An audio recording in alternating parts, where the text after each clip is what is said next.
Hi, friends, and welcome to 15241 Today Talk. And Jim Render and I are extremely pleased that four legend football coaches have joined us for a roundtable discussion. And thank you very much for tuning in to listen to the stories and maybe exaggerations along the way. Let me introduce to you our special guests. First of all, Don Yanessa. 249 wins, 4 WPIAL titles, 17 years at Aliquippa, 14 at Baldwin, and 6 at Ambridge. Don, thanks for joining us. My pleasure.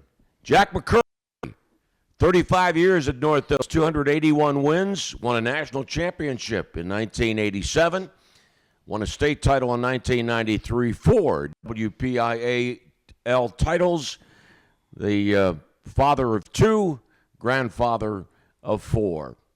Our next guest is Tom Bradley. Only one man has been involved in more Penn State football games than Tom Bradley, that being Joe Paterno. Tom has participated in 34 bowl games, 4 as a player, 30 as a coach. A player at Penn State, 4 decades with the Nittany Lions, also time with West Virginia University and UCLA, and most recently, defensive backs coach with the Steelers. And Tony Wise, a graduate of Ithaca College in 1973, won a national championship with the University of Miami and a Super Bowl title with the Cowboys. Also spent time at Pitt with Dave Wanstatt, Jackie Sherrill, and met Jimmy Johnson. And that's how he and Jimmy got hooked up at the time Jimmy was defensive line coach. And my co-host, Jim Render, 406 wins, 5 WPIAL titles, and 2 state championships. This is indeed an infamous group of individuals, and we're so pleased that you're here. Tony, let me start with you first. What's been the highlight of your time in football? Lanny, that's a tough one. It'd be tough to say that. I mean, winning the national championship, winning the Super Bowl were wonderful things, but as we all know, there were some wins in there. You know, anytime you beat Notre Dame are great wins. So, you know, beating those guys a couple of times, we upset them when we were at Pitt one time, and so probably the national championship, probably beating Oklahoma, was probably the biggest highlight, probably. Tony, as a follow-up to that, a comment, if you would, about the opportunity to work with athletes. Well, I was a phys ed major, so I went to school to become a high school football coach, phys ed teacher, and I couldn't get a job doing it, so I had to become a graduate assistant, and I went around. But so that was my life, is, you know, to coach football, lacrosse, teach phys ed, and so working with guys, that's all I knew. You know, growing up, that's what I wanted to do, and I was fortunate enough to do it. And fortunate to have hooked up with Jimmy Johnson. Correct, yes. With a lot of, as we all of us here, just met guys along the way that brought us along. And Jackie thought I was like the court jester, so he didn't know if I could coach a bit, but he made me Santa Claus and he made me the leprechaun here before. Yeah, so that's what I did for Jackie. A leprechaun? Yes. What, of the Notre Dame? Before the 2 Notre Dame games, yes. And Russ Grimm still remembers that. Ricky Jackson, Russ Grimm still remember it. All right, great to have you with us, sir. Tom Bradley. Tom, your highlights, your positive takeaways from your time coaching football. Yeah, I think a lot of it had to do with just the players and the people you got to meet along the way. Probably the greatest part of it, being a part of the being around Coach Paterno all those years, was just a great learning experience for me. The other part was the national championships. They're always nice, those games. You remember those, all the bowl games. But I think it came back down to just the players and the people that you got to spend your time with. How dramatically different is it coaching college students as opposed to professional students or professional players? Big difference, because if it's not about the money, it's about the money. So, you know, those guys, they're just a different. First of all, the cars they pull into the parking lot are a lot different than you see in college. and Tony would tell you that he's seen that. I mean, they got some great looking cars that you just don't find everywhere. But the one thing about them is that you find in all levels is they want to win, and that's the most important thing to them. Tom, as you know, I had the opportunity. I was very fortunate to have done a couple of Penn State football games, and I have great memories from those special Friday nights when Coach Paterno would host the media before a game. I worry often, because I had such great respect for Joe Paterno, I worry often about what the legacy of Joe is going to be. What are your thoughts about that? Well, I think the legacy for Coach Paterno will be what it should be, and is one of the greatest coaches of all time, one of the greatest people of all time. Well said. Jack McCurry, your highlights. What have you taken away from your time as a football coach? Well, it's not the wins and losses, it's the relationships, especially with players. And I'm still in touch with players from my first year at North Hills. So that's what I enjoy. We still get together, we talk, we laugh, we joke, and tell stories. But it's the relationships that are most important. What are is being a coach more similar or more dissimilar than being a father or a grandfather? It's similar. Right now I babysit 4 grandkids every day. So we're developing relationships that they'll remember and that I'll remember. But it's similar. It's similar. What do your grandchildren call you? Pap Pap. Pap Pap. And do your grandchildren know what a great football coach Pap Pap was? Well, my whole house has a room with all kind of mementos and memories in it, and they always want to know what is what, and we talk about that. Any of your grandchildren you think are going to go on to do well in sports? Eventually they will. They're pretty athletic now, and we'll have 5 or 6 games to go on a weekend just for the kids playing. Don Unessa. Don, your thoughts about your time as a head football coach?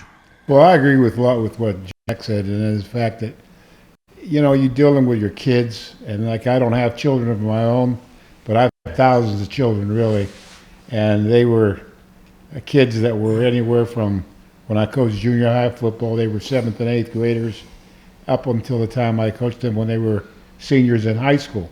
That's a great experience because you develop a real strong relationship with most of the kids that you coach, whether they're good players or mediocre players or not so good.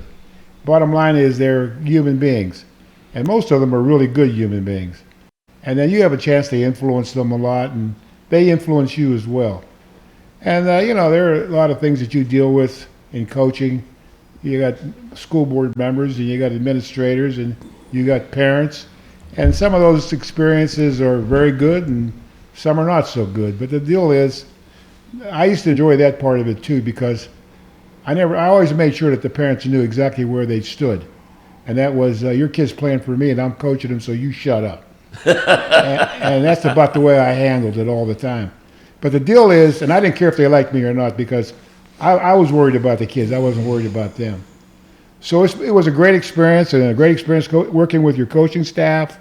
Those guys remain good friends of yours throughout your lifetime. And when you're in the business as long as I was, which was a total of, as a coach, 44 years, you go through a lot of assistant coaches and over the years, and certainly a lot of players. Don, I have found that most of the great coaches do a remarkable job of making the players that are the stars on the teams and the players that play very little feel as important. The guys that don't play very much are made to feel just as important as the guys that are the stars on the team. Yeah, that's a good point. And you have to do that because, like I said, whether he's a great player or a mediocre player, not so good, he's part of it. And he's there for a reason, and the reason is that he wants to be part of it. He wants to make a contribution if he can. So you got to find ways to get them involved to the point where they can feel like they belong there. They're not just there because I don't want to cut them. They're there because they're really a part of what we're trying to accomplish. And it's not always about the wins, like someone else said. It's about everything. It's about your you help them whenever they need help outside of the practice field and outside of the meeting room. They have life experiences that they could use a little bit of advice and maybe even a couple of bucks sometimes. So the bottom line is, you're there as a person to show them I care about you, and I'm going to do what I can to help you succeed. Why the NM State shirt? Well, that's my alma mater, New Mexico State. Okay. I should have known that. Thank you for filling us in. Yeah.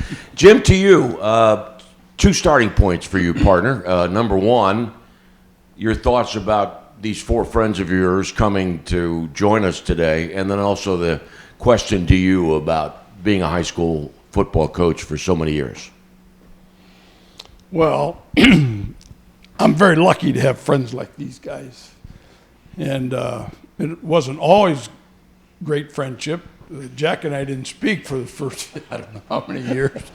But, I've got to know all of them and have experiences with all of them. And, if you go down the list, which you've already done, but they've all coached some marvelous athletes. I mean, I'm talking about the best of the best.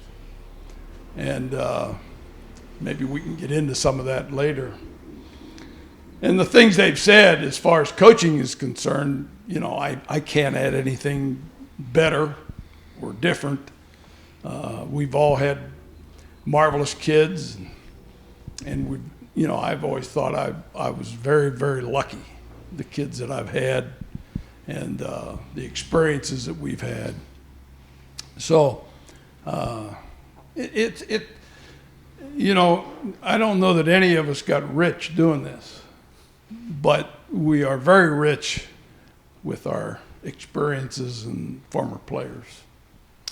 By the way, as a follow-up to your comment about your relationship with Jack, 2 of our presidents, John Adams and Thomas Jefferson, didn't speak to each other for a long time either, and yet became great friends before they died. So, Jack, what's the story? How was it that you and Jim didn't talk to each other for a while? Well, it was all Jim. I have a nice personality. I'm an outgoing guy. But it was the competition. He had some outstanding teams, and as did you. And I first got to meet him when he was at Uniontown, and we had to play. But over the years, it was tremendous rivalry. I had some great players. He had some great players, and then we had some great teams. So every Friday night, if you played Upper St. Clair, and it was an Upper St. Clair North Hills game, the place would be packed, and it would be a great football game, win or lose. I think our first game, you mentioned Uniontown. We played down in Uniontown. I think it was your first year. Anyhow, if you live in Uniontown, the weather comes from west to east, like Washington, Pennsylvania across. If, however, the weather comes down off the mountains from like up around Ohio, Powell, and so forth, if it comes east to west, you're in trouble. So that's what happened. And we played. It was a stunning game and ended 0-0. Yeah. And the weather was certainly a factor. Well, I'm glad you guys have kissed and made up, by the way. Yeah, we have. We developed a great relationship over the years, and we even went to Las Vegas together. Yeah, we did. Is that why he owes you money? From the Las Vegas trip? Well, he always wins, so I lost all the money, but he won big. Yeah. Jim just a moment ago said that he wanted us to talk about great players. Let's do that, Don. Some of the great guys that you had the privilege of coaching. Well, I coached a lot of great kids that were good players, and I was lucky enough to have some good kids that were fantastic players. One of which went to Penn State, Brian Gelsizer from Baldwin. He went there and played for Bradley and Joe Paterno and those guys, and he had a great career there. I mean, he was a linebacker that ran up a lot of good numbers with respect to his number of tackles, and he made all Big Ten a couple of times, and he was just a great athlete and a tough kid. And most of the great ones always have the same attributes. They're very committed. They concentrate. They have a lot of pride in themselves, and they like to hit people. And he was one of those guys. And you know, at Baldwin Whitehall, when I went there, I mean, the wins there were very far and few between. I think when I got there, they were 17-70, and he was one of the guys that set the standards. And a lot of them didn't want to. They didn't want to like line up and follow his lead because they felt like he was over the top. You know, he wanted to win too much, and that was their problem. And so that's why I put him out front center, and I referred to him every day because he was the standard, and I wanted them to try to measure up to him. Although they never could, I wanted them to try as hard as they could because if they got up this much more, they'd be that much better. So I had a lot of respect for him. And then I had this kid at Baldwin Whitehall named Damon Denson, who was an outstanding individual, and he played at Michigan. He played with the New England Patriots, and he played a brief time with the Carolina Panthers. And at Aliquippa, I mean, athletes come through there. But ironically, when I went to Aliquippa from Ambridge, I was an assistant at Ambridge, they were 12-51, and they had 7 straight losing seasons. They went 0-10 twice. And I couldn't believe it. I mean, you knew all the great players. I played there. And 0-10 and 0-10 was just unbelievable. And they went through 5 or 6 coaches whenever Carl Ashman, who was the legendary coach there, had retired. And it all went to hell in the handbasket. It really did. And it was always because I thought that the guys that came in didn't understand the culture of the community. They didn't understand the nature of the kids and their parents and what went on in that community. And the kids lost faith and interest in them, and they lost faith and interest in winning football games. So when I got the job, we tried to change all of that. It wasn't easy because as far as they were concerned, when I came in, here's just another guy, you know, with a message, and we've heard those messages before. But we turned it around, and we made it a first-class program, and we won a lot of games. And guys like Sean Gilbert helped, because he was a #1 draft pick in the NFL. And once again, I knew a couple of guys in my playing and coaching career that loved the practice. And they're far and few between. But they loved the practice. Mike Dichter was one of those kind of guys. Sean Gilbert was like that too. He loved the practice. And whenever he went on the field, he was having a good time the whole 2.5 hours or how long we were out there. And just a great, great athlete, a great player, and a good human being. But we had a lot of guys that they weren't Sean Gilbert's, but they were close. And they were good high school players and good college players.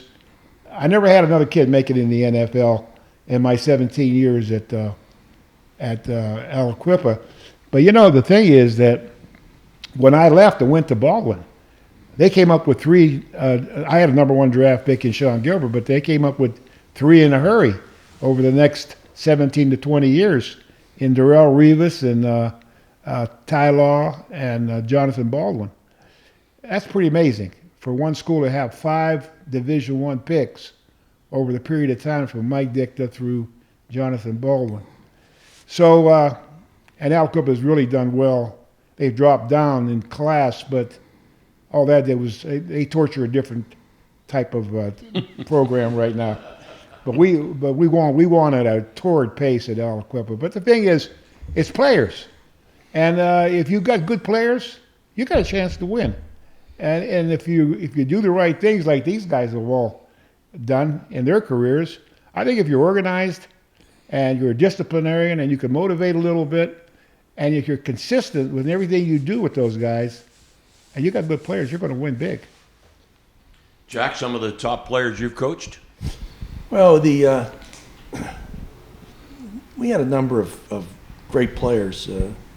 The top one was LeVar Arrington. I mean, he was #1 pick in the draft, and he went on to a great career in the pros. And Mark Kelso played in 4 Super Bowls. But there were a lot of other ones that went on that maybe didn't get to a Super Bowl or whatever, but went on to be a professional or just to be a professional in some other business or some other field. But some of the things that I did, and when I know we had some teams, see, no one would scrimmage or play Aliquippa in the scrimmage games. And when we were pretty good, people didn't want to scrimmage us. So we would scrimmage Aliquippa. And those scrimmages were probably the toughest. It was a war. When we scrimmaged North Hills, it was a war. Scrimmages. Oh, it was a war. Scrimmages. And I don't know how many times people swung at him and they missed. He was lucky. It was a lot of fun, and those are some of my memories, games I remember and things. But scrimmages against Aliquippa, it was something different. It was different than a game. Was a war. It was a battle, and both teams had good players, and we enjoyed it. And probably had the biggest fight we've ever had in a football game was at Aliquippa during a scrimmage, and I remember that one also. And when you're in the middle of one of those things, when they get after each other and they're serious about it, you don't want to be in between, because you know what? If they miss their target, and they hit you, you're going down, and you're going to get hurt. But Don had a lot of great players. My defensive coordinator, we were at a scrimmage, and we're doing pretty well. We're moving some things, and he said, "Who's Ty Law? Which one's Ty Law?" And just then, Ty Law breaks one for about 60 yards for a touchdown. I said, "That's Ty Law right there." Tom Bradley, some of I the tell you, you're not getting me on this one because I know someone's going to watch this show and say, "Now, why the hell didn't you mention my name?" Because they're all going to think they're the great player. But it's Yeah, I interesting. understand. That's I'm a gonna, challenge. I'm going to go right back to what Jack said because it was a funny story. I don't know if he remembers this or not, but he had when Eric Kasparovich was your quarterback, and Coach Paterno wanted me to.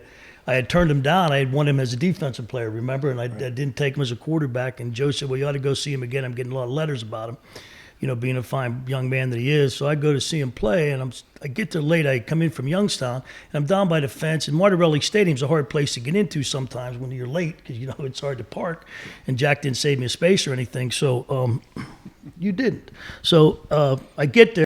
I'm down by the fence, and this punt goes over this guy's head, and it goes into the end zone, okay? And someone runs it back 107 yards. So I'm standing by these two kids, and I'm going, "Who is that?" He goes, "Oh," this little kid goes, "Oh, that's LeVar Arrington."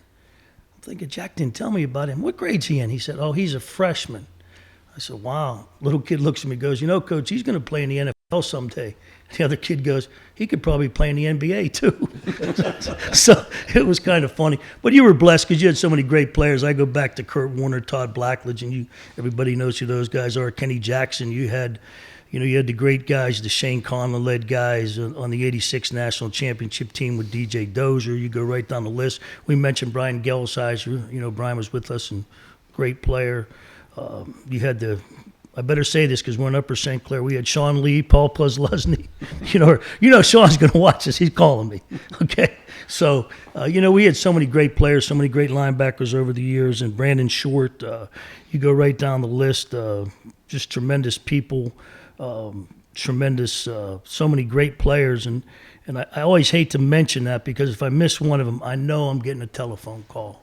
For some reason, they do not forget my number. But Well, by the way, if you do get that phone call, just tell them that you had mentioned them and we had to edit them out. You had to edit them out. You said it, but you it had just got edited on the you had to edit on the them cutting out. room floor. Okay, Tony, what about you? I thought about what Don said. Great guys that were good players. So left guard at Oklahoma State's a farmer in Plainview, Texas. And he's what you guys were talking about. He'd come out and he would hit. He loved to hit people and practice and never spent a day in pro football. And the head coach at St. Francis, Chris Laros, was a wonderful player and played at IUP. The line coach at Robert Morris played for us at University of Miami. Rod Older was similar, just tough as nails. And when I think about that, that's the thing that line play. Those guys that, as these guys know, you come out, you saw their face, and you got a smile on your face because you're okay. Let's go. Oh yeah. And so anyway, those are the guys that nobody would know them, but those are the guys that are great. I remember the most. Jim Render? Well, Sean Lee was mentioned, and I'm like Tom.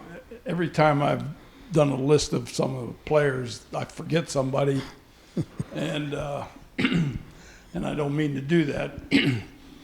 I had a couple Hondru brothers that I'm sure you guys remember, and young man that lived right up the street here, Cullen Hawkins, that went on to Virginia Tech and was a fullback on the Michael Vick teams. And, you know, I've had some very, very good players. And, you know, they mentioned Sean. Sean right now is a topic of discussion because he just retired from the Dallas Cowboys. Did you ever hear back from him, Tom? Yes, I did. He sent me a I nice didn't. note back. You did? I sent him No, a nice but he gave me the standard. He says, Coach, thanks for the message. Then he said, I'll give you a call tomorrow. That was last week. So, you know, Sean, he's not big on. Most of the time he can't find his phone. For sure, for sure. So I got a little story and I want Tony to finish it and Tom, because Miami played Penn State, and I had a punter on the Penn State team, Johnny Bruno. But anyhow, you guys can pick the story up. The Miami kids decided to walk out of the banquet. And I remember, Tony, you told me they had just set down this gorgeous steak. So go ahead and pick that story up. Well, I mean, I'm sitting next to him, so you got the Miami side and then you got the Penn State side. So I'm going to enjoy the bowl game. So I get on the bus after we arrive in Phoenix.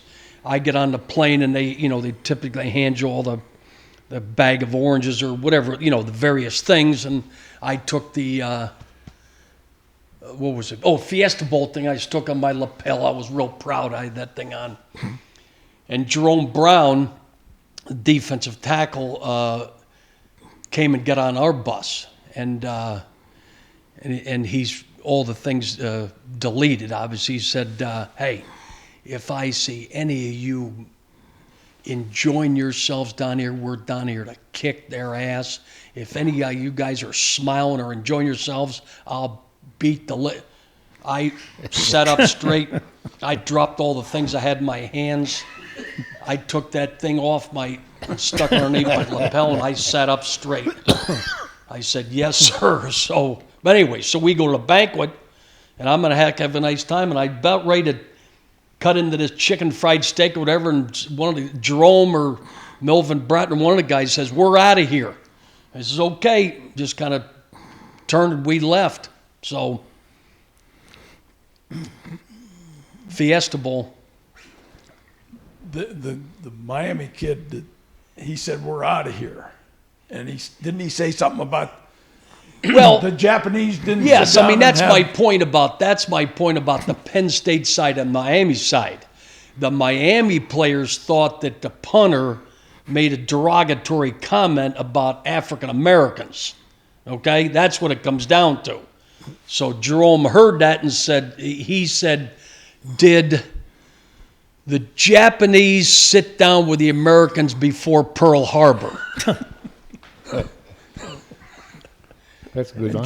Johnny Bruno, good line. who was one of our It kids, is a decent line, yeah. Yeah. he I mean, got that's up good. to answer from the Penn State side. And he said, didn't the Japanese lose that war? And, Was that Miami Penn State game the national championship? Yes.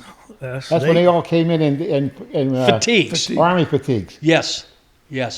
I had a kid playing for you in that game, Brad. Yeah, Marcus. Marcus Henderson. Yes, sir.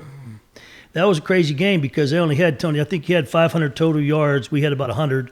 You had the ball for like 97 plays. We had it for, 43. We won the game 14-10 because Shane Conlon and John Bruno had a great game. He punted. Johnny kept Vinny Testaverde and Deep Yeah, in the thing. Vinny had 5 interceptions, yes. Yes. Yeah. but he never had real good field position, as I recall. It was all long fields. John Bruno was, as you know, quite a character. And so, as would be, it was my night, like 3 nights before the game, to do bed check. So I would always start with Bruno and Massimo Manca. You know, Massimo was from Sardinia, Italy, and John Bruno, and they were best buddies, and they always roomed together. And I coached them, so they were a lot of fun. I go there, they weren't in the room. So I go check everybody in.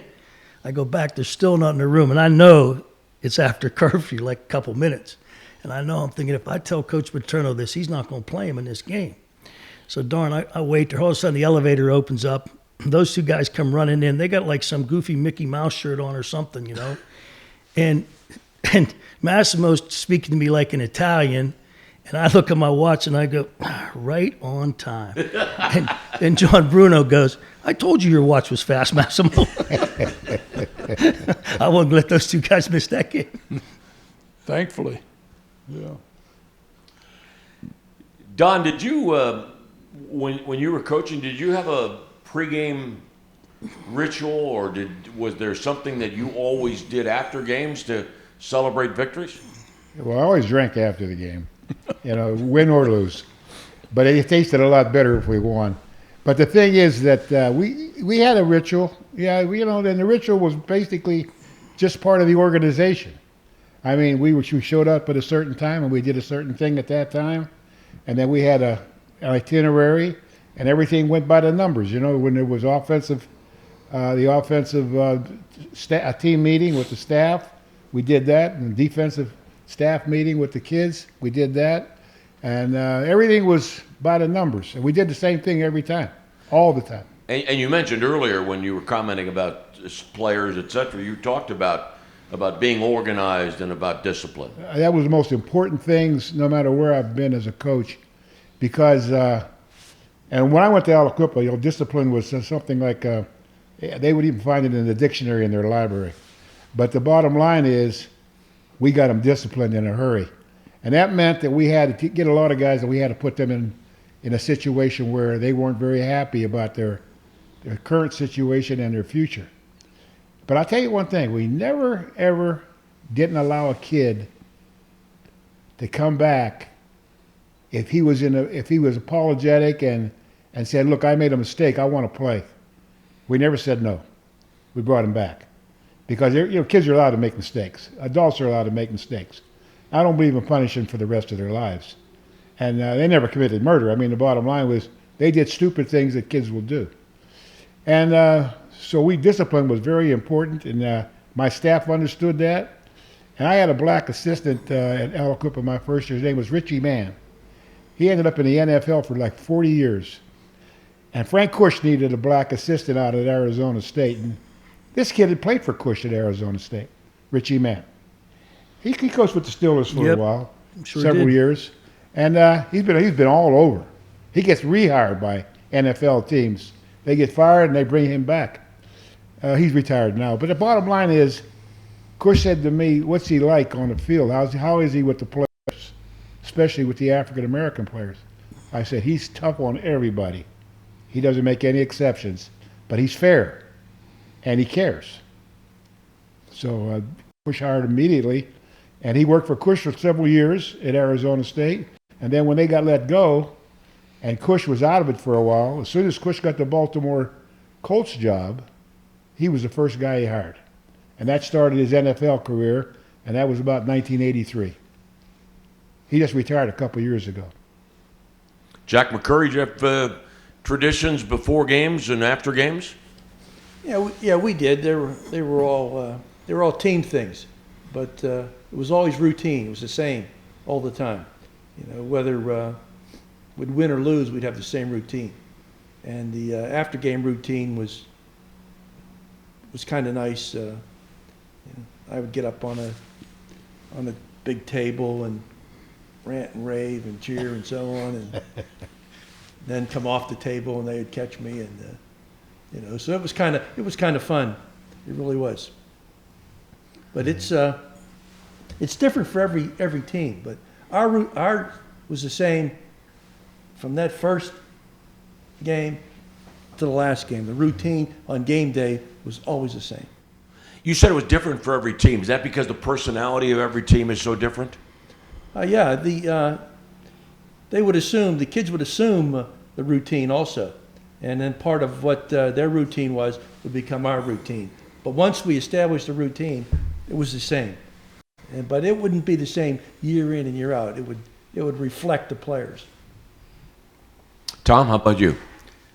It's interesting. We all routine here. We're all saying the same things. We all have things we do all the time, but I think we're all superstitious too. I know with me, once I sat on a seat on the bus going to the game, if we won, I never changed the seat. If we lost, I moved the seat. I went to a different seat, started all over again.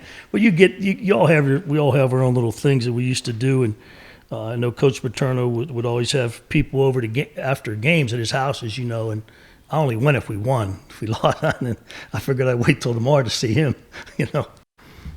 But it was interesting because I think you get into those rhythms, and when you're winning and you're in those rhythms, you know, you try to stay in as long as you can. Tony Watts? To a degree, Lanny. I worked for a number of different head coaches, so I knew the way Jimmy was. I knew the way Dave was. But there were some other guys I worked for that you learned that, okay, this is what you did here, and so as all the other guys have said, we had as much routine as we possibly could, you know, routine being the reason you won games, but there were some things that varied. That the only thing that I did, I was around people, we're all around people constantly.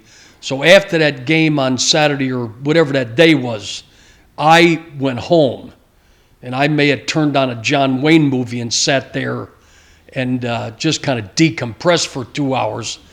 And then Dave would come over a lot of times to annoy me after a win, knowing what I was doing, that I was watching The Searchers and I had a large pizza all by myself. It had to be a John Wayne movie. Oh yeah, it was something, and so Dave comes in and just knowingly, and then says, "Tony, let's put the night game on."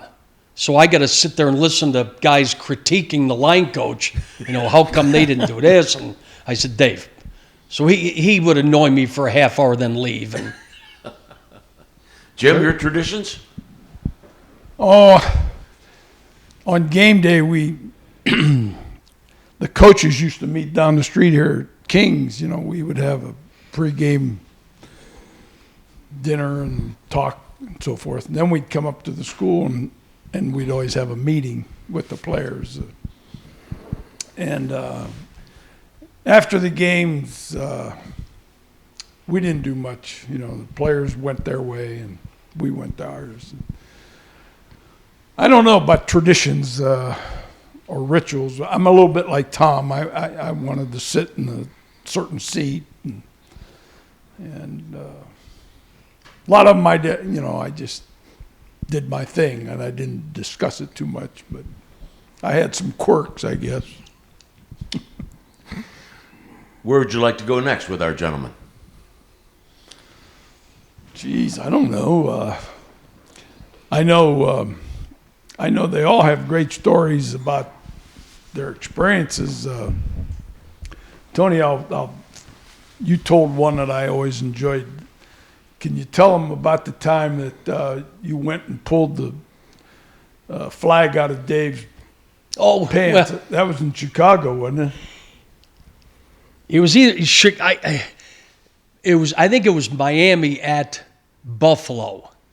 So they it's cold up there, Buffalo. So it was whatever it was. So the equipment guy gives Dave a new pair of gloves, and so they were gigantic, you know, skiing gloves or something. So he's got the thing in his back pocket, and so I, you know, obviously I can hear through my thing. I can hear what they're talking about. I'm way down the other end. And all of a sudden I hear, you know, Joel Collier yell out, "We got a challenge. So Dave has got this big, gigantic glove with his park on trying to reach for this flag. It was comical. So I'm down here and I keep hearing, throw it. And I see the little red thing hanging out. So it was like a little bit like O.J. Simpson, the Hertz commercial. I'm glad you clarified that. And I reached for it and got the little and got it out there. Yes, it's a comedy show. It really was. Yeah. Tom? Well, I'm not going to embarrass Jim, but I'm going to tell the story because all you guys have done all your things in coaching. But what happened to me one night will never happen to another guy in the history of football. You're sure of that? I'm positive. It would be mathematically impossible for this to happen. Thought you weren't going to embarrass I'm going to. Jim. It's not really embarrassing, but it's a good story. So we're coming out before that Orange Bowl, that marathon game, and I'm walking on. My job was to take the captains out, and I'd talk with Coach Paterno, and we'd decide what we wanted to do with the kickoff. We'd argue about it. I'd say, hey, let's make them come out from the student section. He'd get mad at me. To hell with the student section. Just do this. And he'd always say, now, if you want to change what we talked about, go ahead. I never changed it in like 30 years. Whatever we decided, I kept with it, figuring that was a pretty smart idea not to change what the head coach wanted to do. But we're coming out of the tunnel, and we're standing there waiting. I'd get going with the captains, and we're waiting for the paratroopers to come. Well, Coach Paterno was one that if it said on the clock at a certain time that we were taking a team out, that he was coming. Well, I'm still waiting there. Now, he's yelling at me because I don't have the captains out there. I'm trying to explain to him about the paratroopers coming down on the field with the flags. He didn't care about those paratroopers. He'd take those captains out. So I get yelled at by him. Then after the game, Coach Bowden comes over, and he's kind of talking to me. He said, I can't believe you played that. You never played that. I watched every game you've played for the last 2 years. You never played that defense. You decided to play it against me. So he gives me the dickens. He gives me hell. Then I get on the bus. Coach Render, he starts yelling at me because he wants to talk to Sean. So he's yelling at me, hey, find Sean. I want to talk to Sean. Now, it's pretty hard to get yelled at by guys that have almost 1,200 wins in one night. Nobody can top that. 1,200 wins. And Mathematically impossible. Mathematically impossible, I think, to get yelled at by guys with almost 1,200 wins. And you're a better person for it. Oh, absolutely. Absolutely. Jack McCurry? There were a lot of great times, but there was a time with Don and I and our team. We were invited to come to Riverfront Stadium in Cincinnati to play. And North Hills was going to play the state champion from Ohio, and Aliquippa was going to play another championship team from Ohio. And they flew Don and I out because they wanted to have a big meeting before the game. And Don and I go out there, and we have our meeting, we do our things. And Don hadn't been drinking a whole lot, so we get back on the plane, and we're going to fly back to Pittsburgh. And he starts. He said, this is bad, this thing. So he starts. He's going to buy everybody in the airplane a drink, which he does.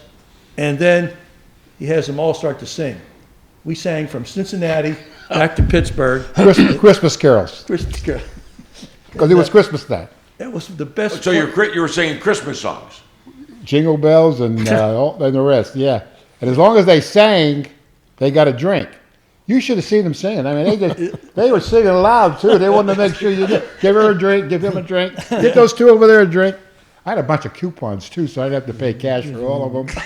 But the thing, we just had a good time. We had fun, and that's one thing about coaching. If you don't have fun doing it, to me, it's not as good as it could be. I mean, you got to be serious and you got to work hard. You got to cross T's and dot I's. I understand all that. And if you don't do those things, you're going to suffer a little bit. But the bottom line is, I want to have fun too.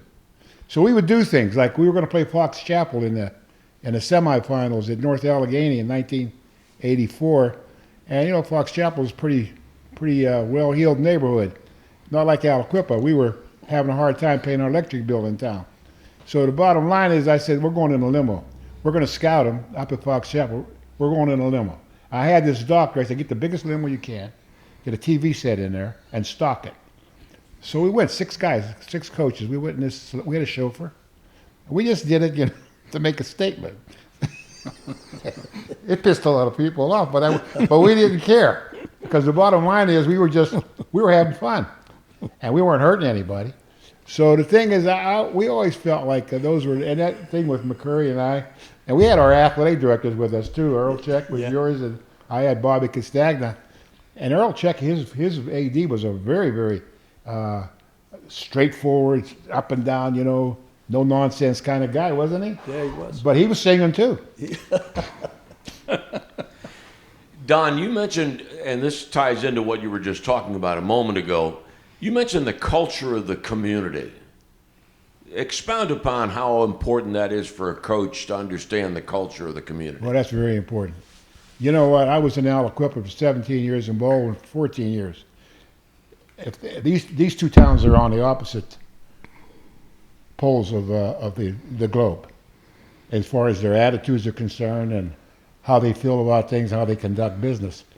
And you have to be able to adapt to that, because you can't take what you did exactly in every sense of the word from this community and apply all of it to that community. There's going to be differences, and you have to recognize that. Certainly, Brad and Tony have been around the country in football, and they've coached in so many different cities and communities and college campuses, etc. There's a difference, and you have to adjust to those differences. And so the bottom line is, when I went to Baldwin, I still did the same things I always did, but I did it in a different way. And I was always cognizant of the fact that, you can't apply the same measuring stick to everything that you did there over here, but you can tweak it. And that's what we did. And so that's important, to know the culture and to know the people and what they think. We always developed booster clubs of quarterback clubs and mothers clubs, and did all the things we had to do to raise money. And those people were important, so you had to keep them on your side. You knew they were going to second guess decisions you made on Friday nights, but that was all part of it. I didn't let that bother me. One time, my first year at Aliquippa in '72, we were playing daylight football in front of 300 people. We're playing Beaver Falls. Larry Bruno, a legendary coach in every sense of the word. And he liked me, and when I first got the job at Aliquippa, I spent a lot of time with him. I picked the brains of everybody that I could. I picked Brender's brain, I picked Jack's brain. I've sat in front of Tommy here for hours while he was on the board. He is so great when he's on the board. I mean, this guy's a great football coach. And the thing is that I'll steal from everybody, because they know something I don't know. And I want to try to grasp that and apply it if it fits what I'm trying to do. In most cases, it does. But the deal is that Bruno, he was scouting the game. We weren't playing Beaver Falls. I'm sorry, we were playing Sharon. And he was scouting the game, and we were going to play them next week. And there was 400 or 500 people there, and we lose to Sharon 14-12. And boy, they're on me up there. They're on me the whole game, especially in the fourth quarter. And I turned around one time, and I was my first year. I was 30 years old. I turned around and I said, "Come on down here, you. Come on down here." and the game's almost over, right? And the guy, "Come on down here, you punk." And so anyway, what happens is the guy walks away, and I'm upset. And so now we're going to exchange films. So Larry comes down. He's got his films. I have to give him mine. The game's over. We lost 14-12. He says, "Don," he says, "I don't want to give you a lot of advice. I think you know pretty much what you're doing. But I'm going to advise you on this one thing. When you're coaching football, especially on game day, you don't coach the game back there. You coach the game that's out in front of you." And he walked away. And I said, "That's pretty damn good advice." So you learn from everybody, and it makes you. I mean, I'm telling you, I've been all over the country with college coaches that said, "Come on out and spend a week with us." Lou Holtz was the worst, because I would go to practice with him. I enjoyed being with him the whole practice. I'd have to stand beside him. He would tell me what he was doing, and the next day, he was at Minnesota this particular year. He would tell his assistants, "Tell Don to come in and watch yesterday's practice film with me." I had to go in here and do the whole thing over again on film. And we would drink Diet Cokes, and he would smoke that pipe. But he was a classy, classy guy. I mean, those guys treat you good. This guy here in Paterno, they treated us like $1 million every time that I took a staff up there, whether it was Aliquippa, Baldwin, or Ambridge. And there was one time, I'll just tell you a real quick story. Joe used to come to Aliquippa after he gave up on being upset over Mike Dick to go into Pitt instead of going to Penn State. And I had to actually approach him one time at the Marriott in the early 80s, and I said, Joe, I know you're Italian. I don't know if you're Sicilian or not, but you act like you are. I says, but here's the thing. Forget about Dicta. It's over now. He changed his mind. There was no national signing date. He could go anywhere he wanted to the last minute. And his earnings, which were doctors in the community, they talked him into Pitt. So you lost that one. We have a lot of players. You never recruit any of them. Some of those guys like to go to Penn State. And I said, I got a kid named Marcus Anderson. He's a good player. He's a smart kid. You'd love him. And he says to Ron Dickerson, who Yeah, it was was with him, Ron. he says to Ron, he says, get down there next week. See this kid Don's talking about. He took him. And so he would come back. He would try to get Sean Gilbert, of course, and I had a partnership in a bar in Aliquippa, so we had a steak dinner for him. And I guess it was Ron Dickerson again that time, too. And, well, I go up there with my average staff years later. Now, he wants to take me and the staff to dinner on his dime. And Brad has to stop him the next day, and Brad tells him, you can't do that. It's illegal. You can't take him out to dinner. And so I'm surprised Joe didn't know that. But the bottom line is, he said, well, then they're coming to the house. They're coming to my house. Can I do that? Brad said, yeah, you can do that. So he says, Don, you get your staff. You guys are coming to the house after practice. I'm going to have Sue put something together, and we're going to have a couple cocktails together and this and that.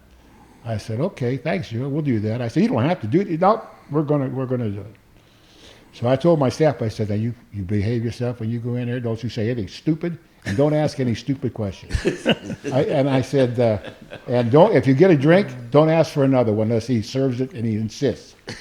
So now he's telling stories, and Sue's telling stories too. You know, Sue used to student teach at Baldwin. Right, I She knew knew that. everybody at Baldwin. So anyway, he had a wonderful time. I made sure we didn't stay longer than an hour.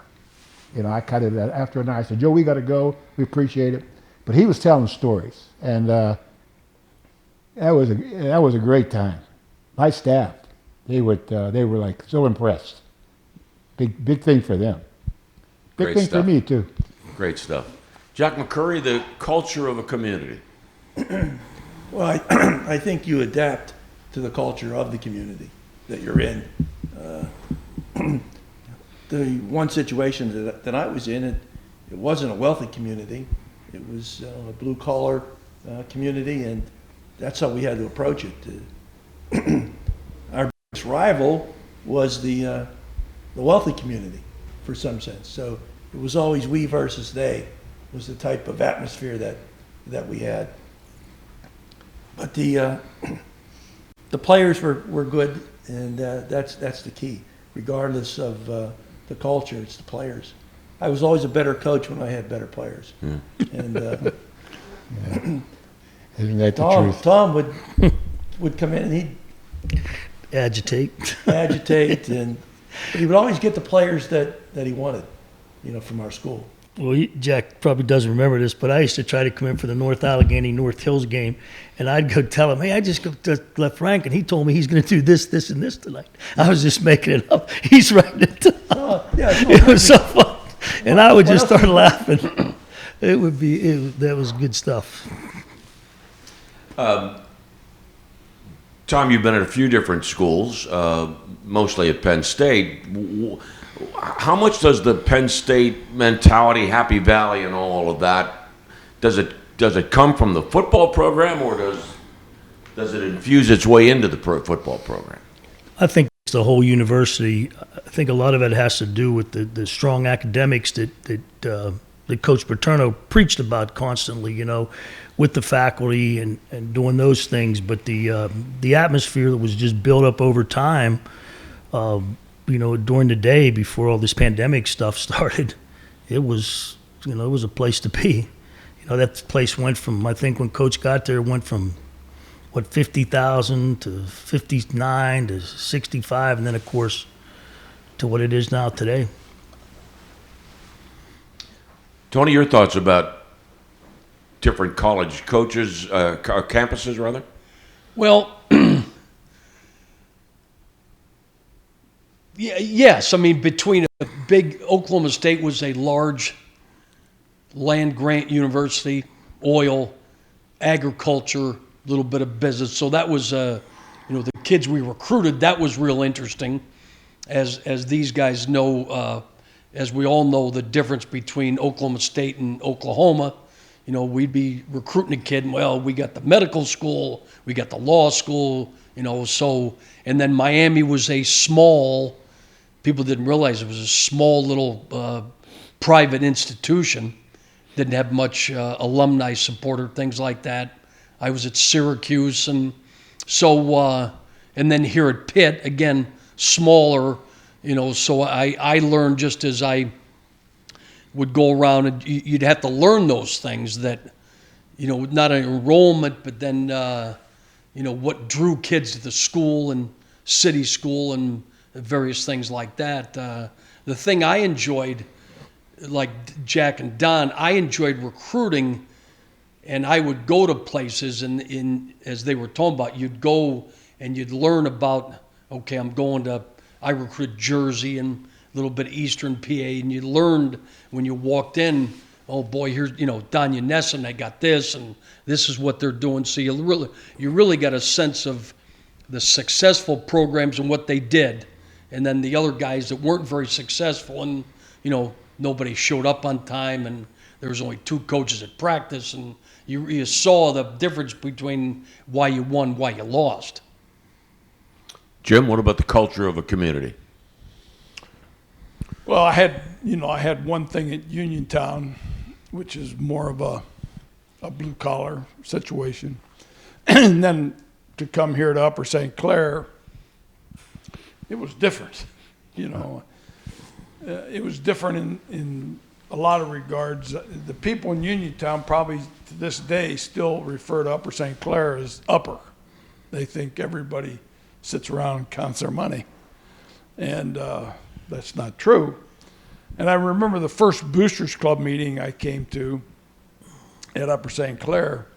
If I'd have closed my eyes and just listened, I discovered there are similarities. And the similarities were that they would argue about how to raise a dollar and how to spend a dollar. And the arguments going on at Upper St. Clair were the same arguments that went on in Uniontown. So, you have to adjust. And I did, I think. Became a part of the Upper St. Clair community. So, our jobs are interesting. There's no question about whatever you're talking about, the players or the culture. I think we all have very interesting stories. Mm. Let me follow up with what you just said and ask all of you to comment about what's going on with Eric Kasparovich and the Pine Richland football program. Jim? Well, Jack and I certainly can relate to the problems that he's having because we went through it. Jack was his high school coach too, and I don't want to step on Jack's toes, but I just wish that I would hear something out of Pine Richland that somebody was upset with Eric. But I haven't heard anything. All the players, parents, the signatures that they signed, the people that went to the meetings, I've not heard of anything that's a fireable offense. And we all have these little problems, and we all probably wish we would have handled a certain situation a little differently but Eric,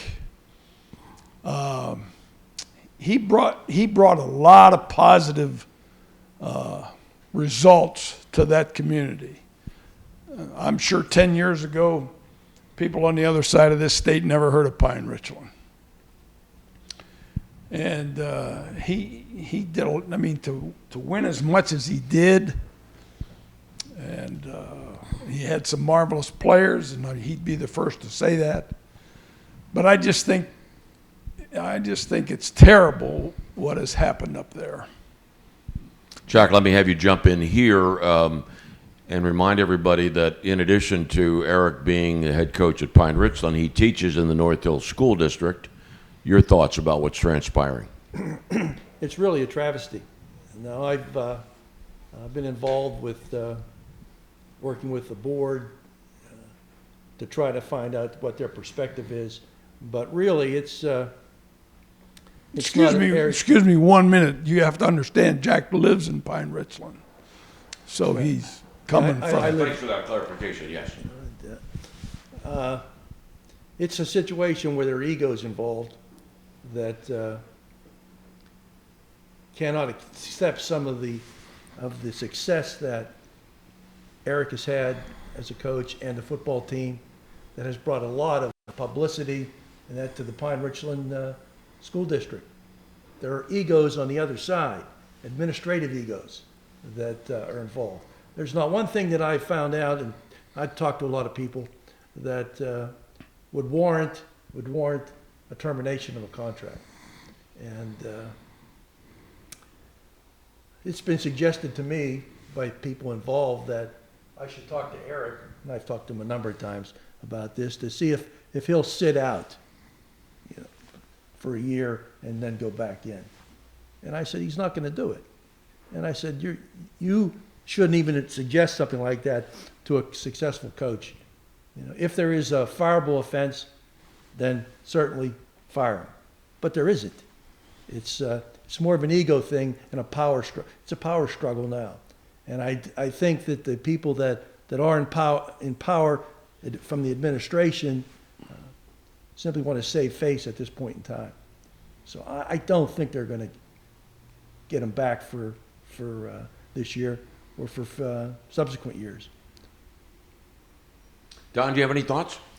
You know, I know Eric well because I coached against him, and I watched him coach for Jack, and I watched him play at Pitt, and I've talked to him a number of times since then. I talked to him, matter of fact, we both got inducted into the WPIL Hall of Fame several years ago and sat next to one another.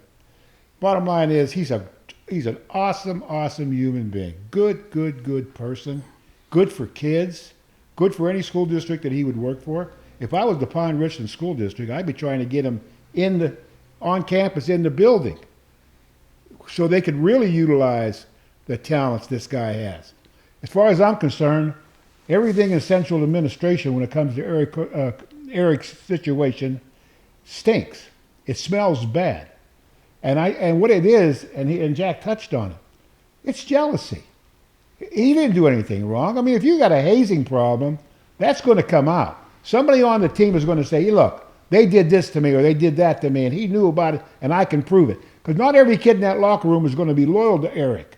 They all have agendas, some of them. And maybe they're not playing enough, or maybe their parents don't like them because they're not playing enough. And maybe this is a chance to get back at them. That's going to come out. It's come out in other situations, like whenever Art Walker was at Central Catholic. Kids came forward and made accusations. But he still weathered that storm. Because the people at Central Catholic, for whatever reason, they said, he's our guy, and we don't believe some of these things that are being said about him, which is to their credit. Because they explored it, they researched it, they investigated it. This smells bad. And you know what? It's like, well, you can't have guns and butter? You can't have a great academic high school program and a great athletic program? You can't have both? What's that about? So to me, it stinks. And I'd like to see them fire everybody in central administration. Tom, any thoughts? I don't know the situation as well as these guys do. They're in the communities, but I do know the man they're talking about. I've known him since he was a junior in high school. I've talked to him every year. I've seen him. I find it hard to believe. He's just a wonderful person. He's become a good friend over all these years, and I just find it hard to believe that some of the things that I hear. Tony? Well, I'm on the outside, but I just listen to Jack. It's just disappointing to hear the word ego, and that people above him have egos and jealous, and what Jack and Jim said, that there's no fireable offense. I don't know what more you can say. If there is, they ought to come out with it. I mean, they had a press conference, and then the press wasn't allowed to ask any questions. I mean, No questions. who came up with that idea? That was the board. That was the board president that spoke at that Yeah. session, and simply walked off after his words. There were no questions from the media or from the public. There are a lot of people in administrative units in high schools that aren't happy with a successful football program for a lot of reasons. One of them is that the coach, he's too big. He wins a lot. He gets a lot of success. People adore him, speak about him in the highest of terms. And even though those are the things they hired you to do, they get upset about it. Because now, what about me? I'm the superintendent. What about me? Does anybody give me credit? Well, they pay you $167,000. They're only paying the coach $10,000, so that's credit enough. Well, everyone knows, Eric in the Pine Richland School District. They know his name. Now, I could go around and ask, do they know the superintendent's name? No, they don't. It's an issue that involves egos, and I think they should put them aside.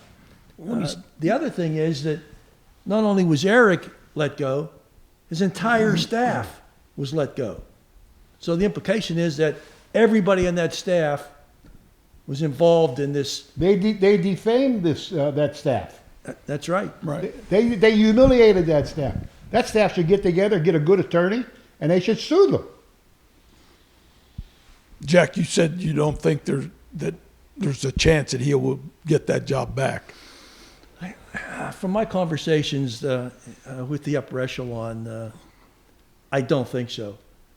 I think they're so stubborn right now. They just want to dig their heels in, and to keep that facade that they actually had something concrete to deal with, because they really don't. And I don't think they're going to come back and then people will say, "Whoa, look, they did this or they did that." I don't think their egos will take it.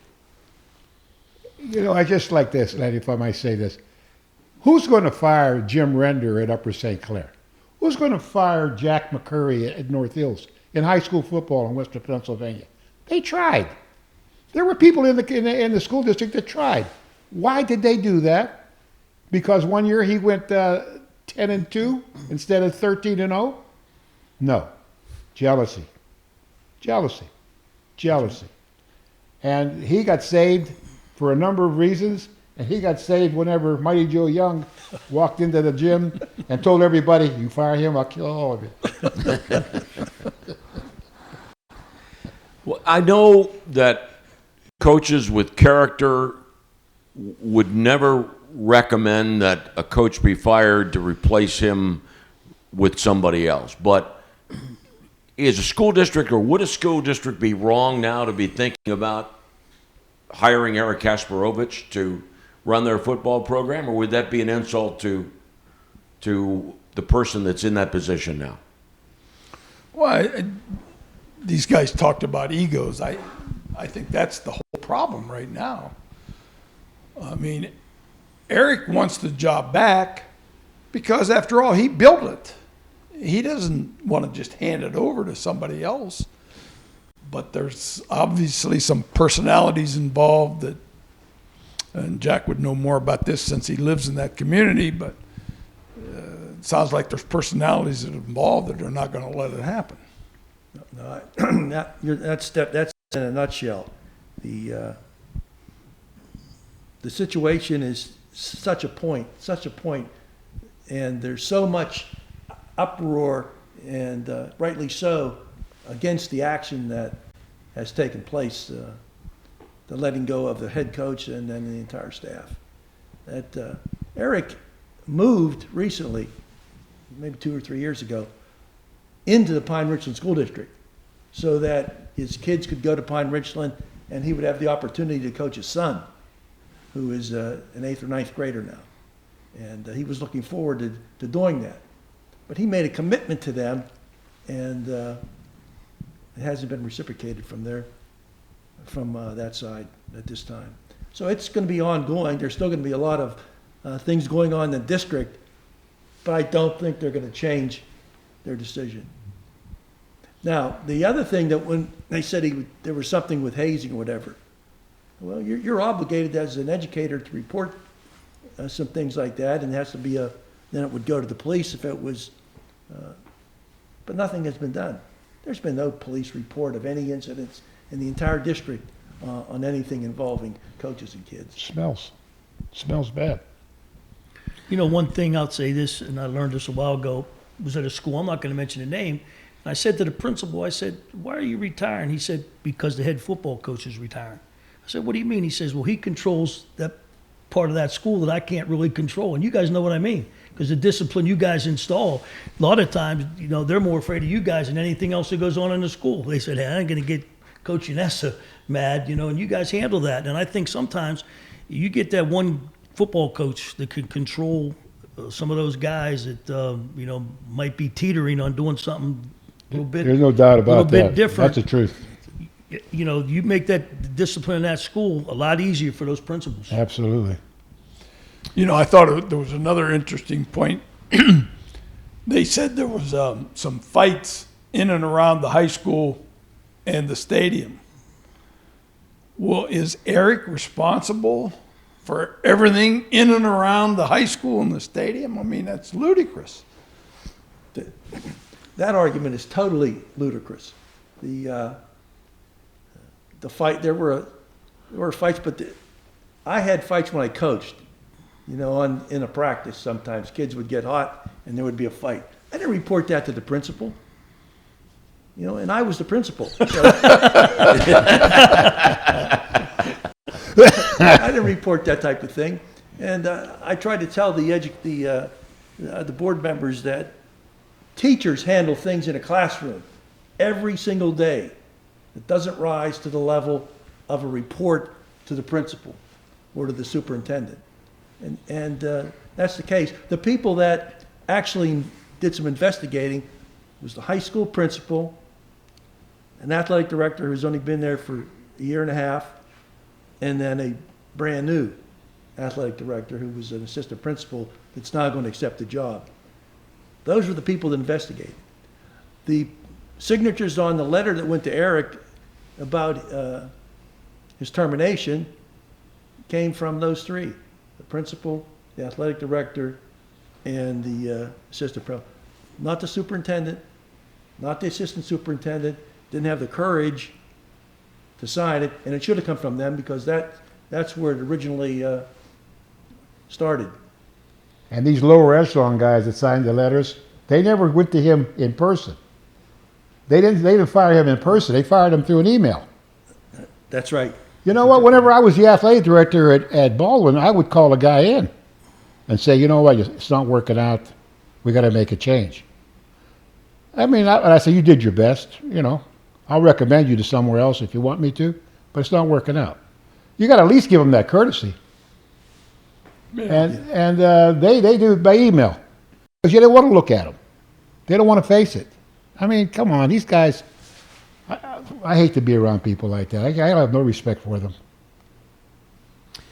Well, gentlemen, we're coming to the close of our time together, and this has certainly been a remarkable show, and I want to thank all of you for being with us. As we wrap up, Don Yanessa, what do you want people to always say about you when they talk about you as a coach and as a person?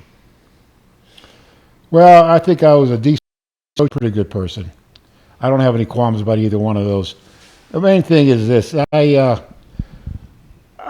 mean, I don't think I deserve any negatives. I mean, of course, maybe a couple, but not many. But the thing is this: I got to tell you, I had many opportunities to do other things, to make a lot more money. I was so lucky to be able to be a high school teacher, a high school football coach, and a high school athletic director, that it fulfilled my wildest expectations and my dreams came true. I had a wonderful time working for 3 school districts. And the bottom line is all 3 of them brought me back twice. So they could say that about me. You know, they didn't like it. They wouldn't bring you back a second time. They all brought me back twice. So I must have done all right. You know, and the thing is that, I mean, I would have liked to have been in Tom's shoes Tom was one of the greatest greatest college assistant football coaches and coordinators in the history of the game. And but it's a hard job what he has, harder than mine. He has to go all over the country, and this guys like Tony and Jimmy Johnson, them guys, they don't even know. Like they forget. I remember Lou Saban was at my house one time, and I had just built it, and it was a Spanish home, and he said, "This is a nice home." He says, "You just moved in?" And I said, "Yeah." He said, "I had a house like this. It was I was in Miami." No, he said, "No, it wasn't in Miami. It was in Denver." No, it wasn't Denver. And before he went through 6 or 7 states and cities, he said, "Oh hell, I don't remember where it was." That's a true story, honest to God. Yeah. Jack McCurry? I think my legacy will be that he cared about kids. He cared that they did the right thing all the time, win or lose, and they had some pride in themselves and in the school that they played for. So that would probably be the thing that I would take away from it. Bottom line, being an educator. Being an educator, it was the greatest profession. I was kind of unique because I was the head football coach and I was also, the high school principal. So it was 2 hats that I wore that just made things a little easier for me in a school. But it was something that I'd rather do. I would do it again in a heartbeat to come back and coach for another 35 years if my knees and that would hold up. But I certainly enjoyed every minute of it, and I certainly enjoyed going up against coaches like Jim and Don. It was always a challenge, and then win or lose, you could shake hands, talk, have a beer, and have some fun with it. Tom Bradley? Well, it's a tough question for me, but I think the one thing is you never want those players to say, "Oh, he was a good guy, but he didn't know how good we wanted to be." So you want them to know that you gave it your all for them so they could be the great players that they aspired to be. Opportunity, you go from Penn State to West Virginia, which is, we haven't talked about it, which is a great community. They love their football in West Virginia. They love their football. And you go from there and you go out to UCLA, and, it's a little different atmosphere. But, when you're getting to play at the Rose Bowl, that's quite a place. Every home game at the Rose Bowl isn't too shabby. And they have the same pride there in their program and what they want to get done. And then to end up with Coach Tomlin and the Steelers, I mean, there's not a better organization in the world, or you're not going to find better people than the guys that work for the Pittsburgh Steelers. Tony, what's your thoughts about what people should remember about you? Very, very, very simple. Lanny he tried to teach me something. That's really, that's all it is. Guy was a good friend, and he tried to teach me something. That's it. Jim Render? Well, I just hope that the players still love me sometime, I was very lucky. I've always said I'm a very, very lucky person. So if a few of them call me or write to me or whatever, that's good enough for me. And they do. I do have communications with a lot of them. And the kids on the 1989 state championship team, they still hang out together. It's amazing. Their careers have gone, but they manage to see one another all the time. And so, just so everybody understands, I'm lucky. And Jim, we've been most fortunate, those of us that have had this opportunity to hear from all 4 of you. Jim, thank you very much for bringing these 4 friends together. Tony Wise, Tom Bradley, Jack McCurry, Don Yanessa. Great show, gentlemen. Thanks very much.